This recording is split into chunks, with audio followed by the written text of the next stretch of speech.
पावसाची सरसर आणि हवेतून येणारा थंड वारा आणि अशातच काहीतरी सॉफ्ट हेल्दी खायची इच्छा झाली असेल ना, तर चल मग बनवूया सुरळीच्या वड्या.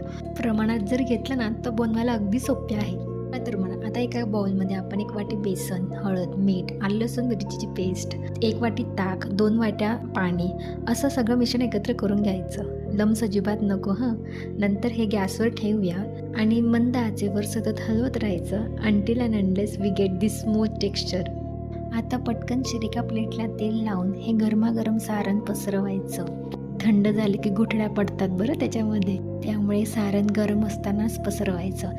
नंतर त्याच्यावरती ओलं नारळ पसरून त्याच्या पट्ट्या पाडून अशा रोल्स बनवायचे.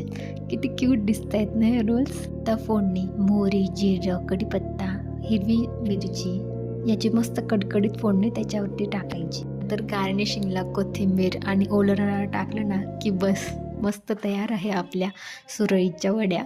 आणि हां, मान्सून सिरीज लवकरच येत आहे, त्यामुळे फूडी लाईफ 05ला सबस्क्राईब करायला नका विसरू. Okay, bye.